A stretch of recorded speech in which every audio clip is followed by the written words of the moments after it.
Welcome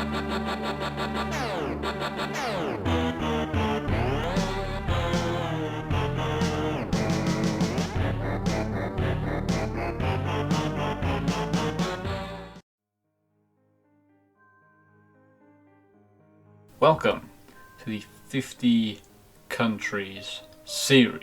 So what this series is going to be about, it's going to be about me watching 50 different films from 50 different countries from all over the world, every continent on the planet. This includes foreign language films and films in the English language, type of genre, no genre specific things. Just mostly films I'm interested in seeing, and a lot of ones I know practically nothing about. So yeah, that's what this is. I decided to do this to just sort of broaden my knowledge of film as a whole, and just get an experience, like get to know a little bit more about the different types of cinema depending on the different nations. I did not work that very well.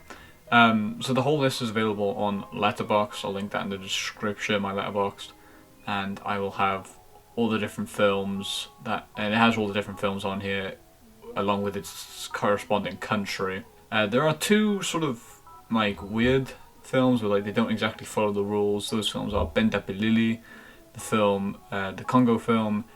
This is different because I've actually seen this film before, and this is the only one that's a rewatch. And 2016 is the other film, as in the film is called 2016. The film's a two-parter, so it says 51 films when it's actually 50. So I want this to be like a World Cup of film, I guess. I know a lot of these films don't exactly represent the country brilliantly, but they'll make it a bit more fun, you know. Everyone, you know, sometimes a country comes in to the World Cup and they do brilliantly, and then sometimes, you know, they're not on the top of their game, and they go out in the qualifying rounds. That's how it kind of works, so it kind of works like that, you know?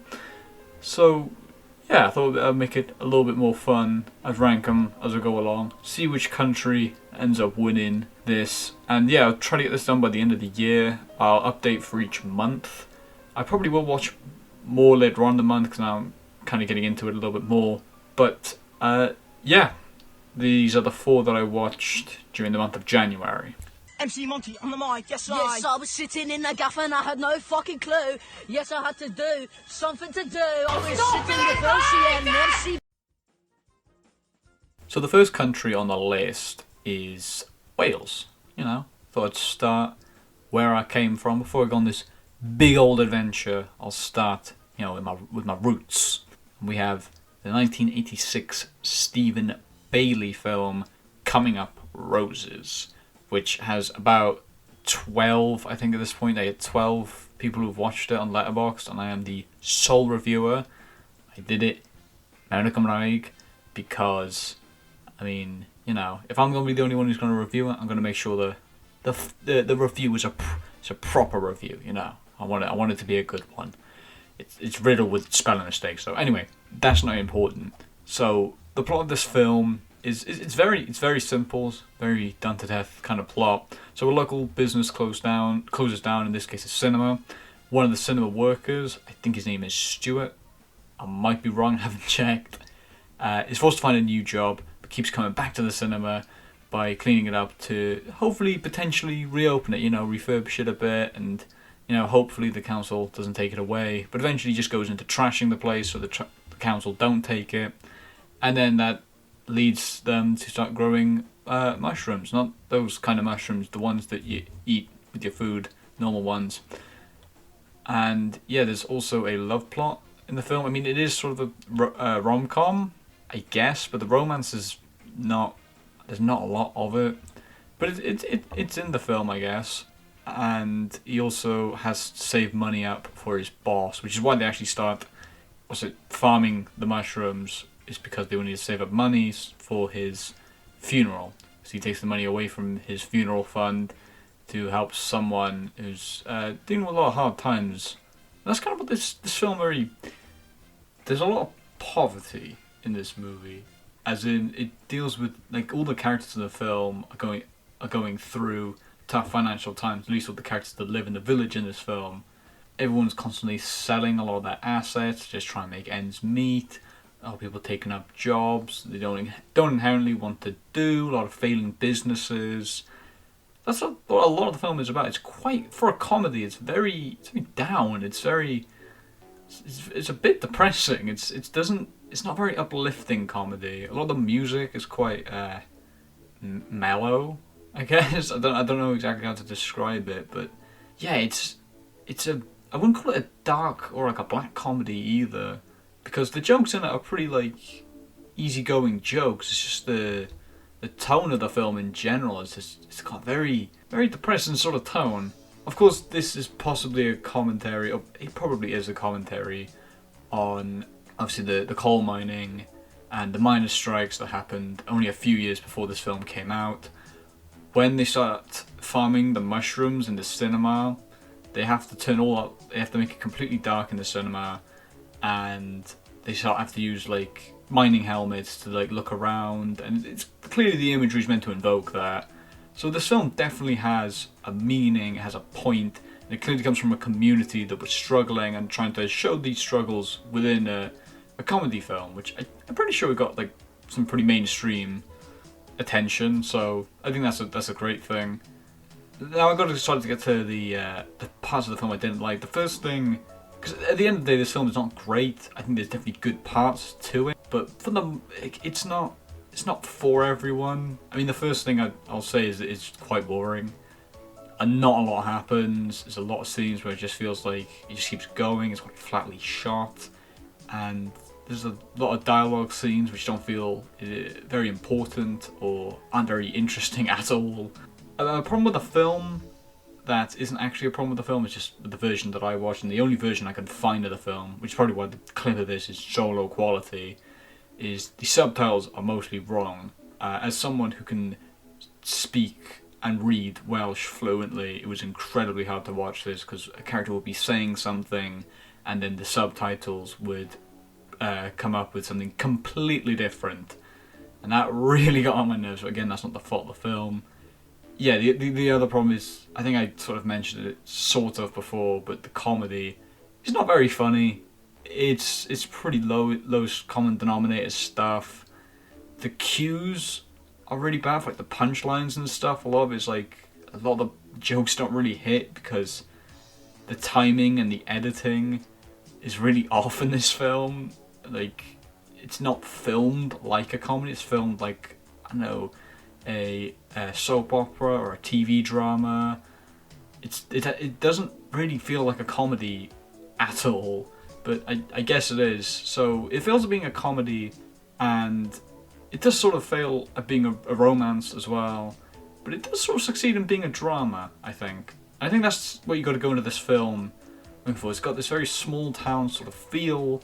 Obviously, if you live near the area that is filmed, which I do live quite close to it, and I have been to these places, which is really weird because they look so different in the 80s. Like a lot of changes to be made to the area that it was filmed in.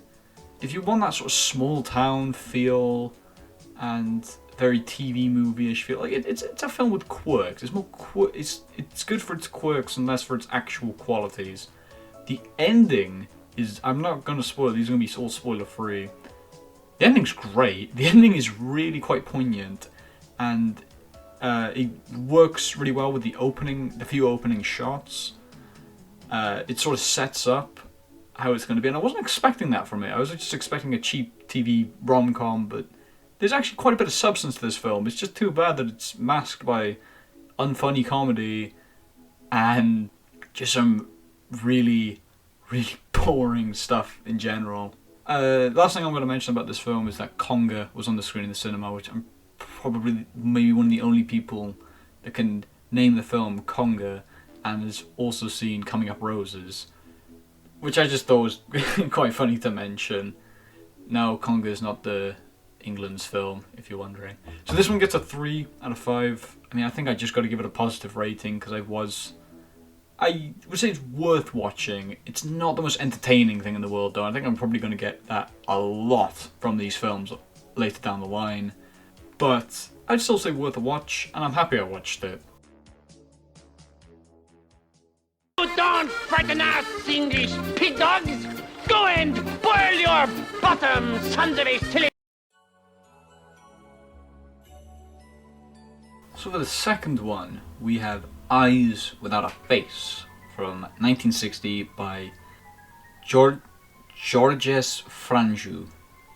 Definitely not how the name is pronounced. I'm actually wondering how many of these names I can pronounce, because I'm looking at the other two and I definitely cannot pronounce them properly. So that's probably going to be a running thing. So France, this is the film that represents France, which is going to be a very, very prestigious title to have, because obviously France is kind of well known for having great films, or a lot of pretentious films as well. It's known as like the place with all the films. You get what I mean. We're talking about Eyes Without a Face, which is from 1960, a classic horror film. So the plot is Dr. Genesier, the doctor conducted experiments on her daughter that left her without a proper face. The outside world believes the daughter is dead, while the doctor tries to find another woman whose face he can remove to give to his daughter. And he ends up killing a bunch of these women. He basically ends up kidnapping them, cutting their faces, hoping that it fits his daughter. And then when these ladies eventually try to escape with their removed faces, they end up killing them and disposing of the bodies. So the film is very much like evil mad doctor does crazy experiments, sort of classic horror. It very much feels like something like Frankenstein, just made quite a few decades later. So better technology, much more gruesome. My God, we'll get to that. And overall, just kind of better. I mean, I still love Frankenstein, but it's that sort of thing elevated to another level. So the first thing I've got to talk about is this film is still terrifying. Like, no, okay, I don't get too scared by films, but this holds up amazingly for the time. Of course, the scenes where they remove the face or the skin from the face during the surgery scene is incredibly graphic. Of course, it doesn't look real, but the gore is still shocking, and the whole surgery, whenever you put something in like a doctor's office, it automatically just makes it more scarier. Think the thing from The Exorcist with like a massive machine, even though there's no blood in that. Ugh, that's horrible. I hate that scene. The operation scene is just amazing either way. It's an incredible scene, and really scary. There's the other things like her with the mask on is incredibly uncanny. It's really uncomfortable to look at. And when you eventually see her without the mask on, you only see it briefly, I think. And it's creepy, but it's probably the thing which held up the least, I think. It's probably the most dated of all the big scares. The lighting is really good in this movie. There's just a lot of times when it sort of benefits from being black and white. They use sort of white colours. Really, I don't know, it's just, there's a lot of scenes where they seem to use it in a really interesting way. I can't really think of them on the top of my head at the moment. But it really does some clever stuff for the lighting. I just take my word for it. Take my word for it. And yeah, the story is pretty simple. It's a very short film, and it doesn't need to be anything more than it is. It just does what it does, and it does it really, really well. Just like the Universal Monster movies, but even better, because it just does it with so much class. And yeah, like I said, it's probably one of the most beautiful looking classic horror movies you'll ever watch. The only problem I had was with the characters, mainly the Doctor. I thought he was pretty uninteresting. You compare him to someone like Dr. Frankenstein, and he just feels like that, but just more subdued, a little bit more, I guess a little more creepy in that way, and less relatable, but then again just less interesting. Of course, the woman in it who's who doesn't have the face, like, the one without the face, is a pretty good protagonist. Then again, you don't see a lot of her, but I like how they're able to tell quite a lot just through her actions. She doesn't talk very much. Of course, you don't see any of her facial expressions, so the acting was pretty great on her, judging that she didn't even have that. But there isn't a whole lot I can even really say about this one. I mean, there's plenty of other popular films down this list where people have already said everything that there is to be said about it, but yeah, this is a classic. You know it's good. I don't need to convince you that it's good. It's a 4 out of 5. Well done, France. Of course, your film's going to be pretty baller. Cocaina. No. Flour. Somebody just asked me why I hate the military. Who's ready for another mispronunciation of a director's name? It was Ciro Guerra and his 2015 film Embrace of the Serpent. This is the Colombian film. This is the film that represents Colombia. And let me tell you before, I'm going to have the star rating below, but this one might be at the top of the list for quite a while. Jesus Christ, this is one of the most imaginative and unique films I've seen from the 21st century since, like, The Lighthouse. Okay, so I'll get into like the little plot synopsis I got here. An Amazonian shaman called Kanamakate, an explorer, and his assistant go on a journey through the Amazon rainforest to find a sacred plant with healing powers.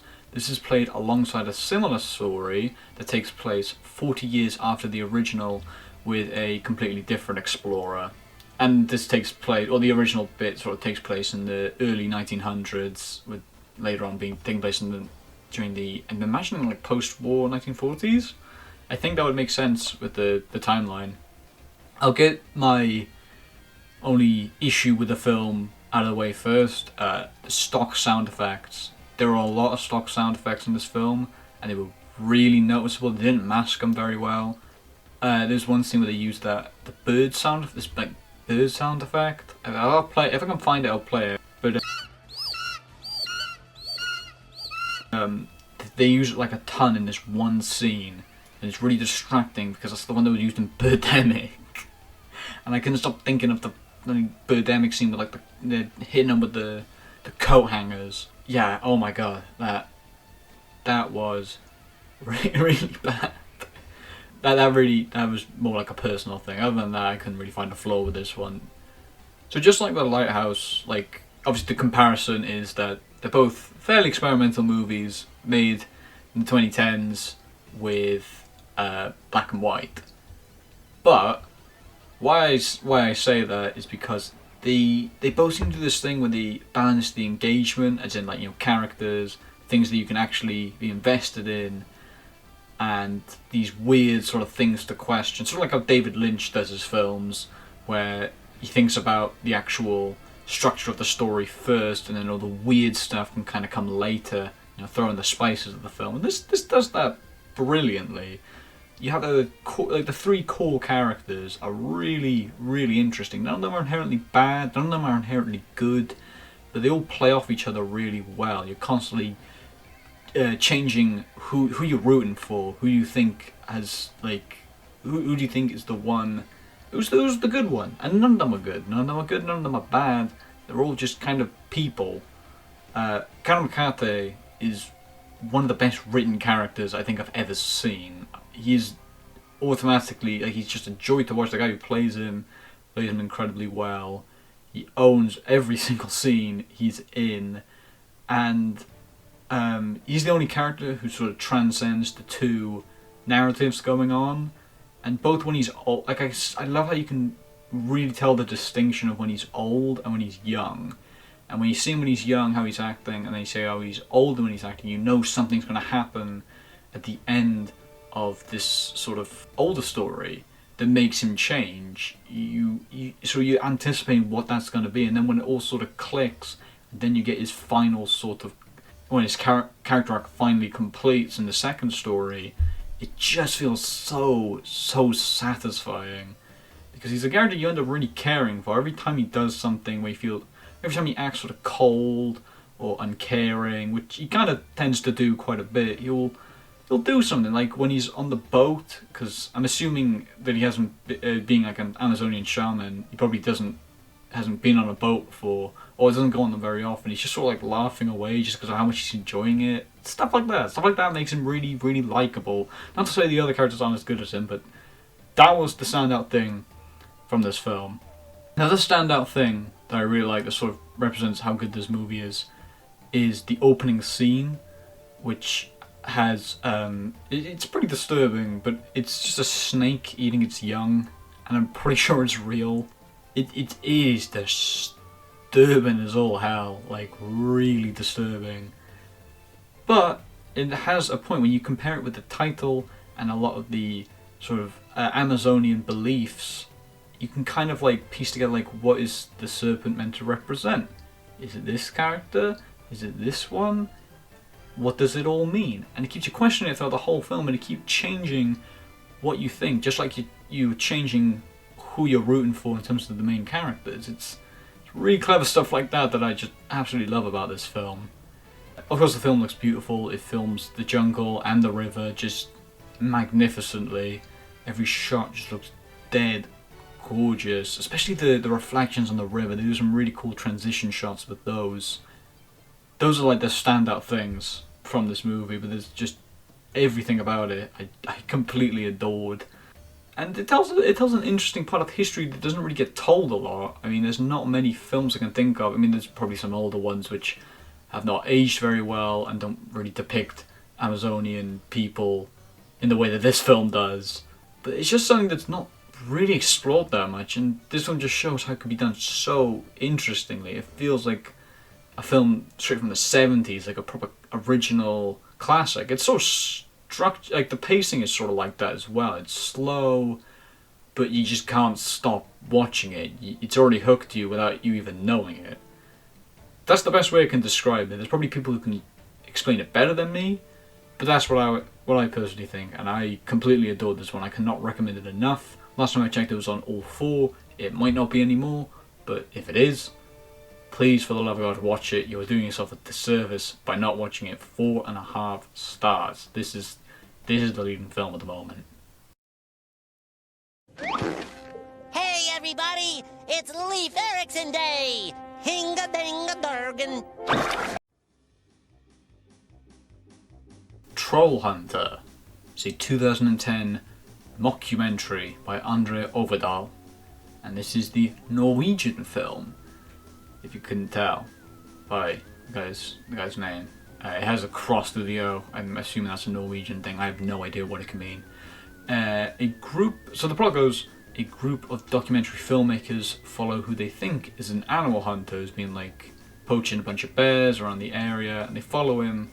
They later find that the man hunts real life trolls and helps them make the documentary as a protest for his low wages from the government, which the government doesn't want people finding out that trolls exist, so this is sort of his way of protest, I guess, by letting a bunch of filmmakers film a bunch of footage of real life trolls.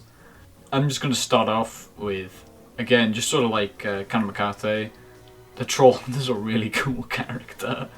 I thought he was going to be like, proper stoic, badass who just, he didn't talk to anyone, and he's going to be a little bit edgy, a little bit overly edgy. But no, they don't fall into that. The guy he just feels like a working man. There's nothing about he's good at his job, he's dedicated to his job, and that's really about it. He never feels like he's trying to act like more than he is. Troll hunting to him is just like, I don't know, pest control. I think that's a really kind of cool way to do it. They do so many things, little things that add to his character. Like, he has to write a form for each troll that he kills. I think that's just one of the most hilarious concepts that I can think, like, you can even think of for a film like this. But it just adds so much to it when he's just writing it while having his breakfast. It's like, yep, he treats it like, it's just another day in the world of hunting trolls for a living. I don't know, I thought it was fun. It was really fun. And the trolls themselves are cool. I think they're pretty cool creatures. Now the CGI on them it's not good. I mean, sometimes it can look okay, and with the whole mockumentary, quite a bit of shaky cam, a lot of they're not on screen very much. They're usually off screen most of the time when they are in a scene. But the trolls are still pretty cool creatures. They got cool designs. I like how they just they are very out there. The first one you see with the 3 heads, or there's the massive one, and there's the ones with the fat noses. I like how they're all unique, but also feel like they're a part of the same family, sort of like different breeds of dogs. And yeah, I think their personalities are great as well. How stupid they are.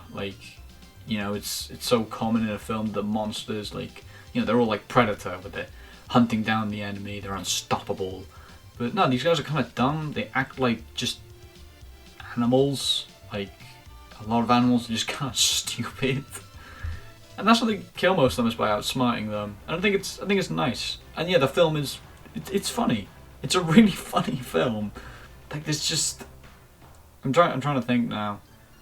Of course, you have like the satire of it being like like a normal working class job, but you know, it's so fantastical and crazy.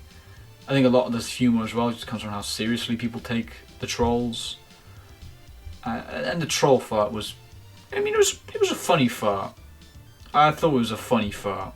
I'm not gonna lie. I'm a bit of a fart connoisseur myself, and I think it was quite funny. Another funny thing was the documentary film, like the filmmakers, like the university guys making the film. I thought they were really funny because they're so amateurish, and they do show off how amateur they are in quite clever ways. Like, obviously, so the film is portrayed as like, oh, here's some recovered footage, so it's not actually done like a proper mockumentary. You still get to see all the stuff that they were planning to put in the documentary, like interviews and all kinds of stuff like that, and it's just so disjointed, and it changes so much as it goes on. Like, they might be talking behind the camera, interviewing the troll hunter, and then in another scene they'll be in front of the camera with a microphone, like as a news broadcast. Just really amateurish stuff like that. And when they mention like Michael Moore, it's like, oh yeah, how far would Michael Moore go, you know?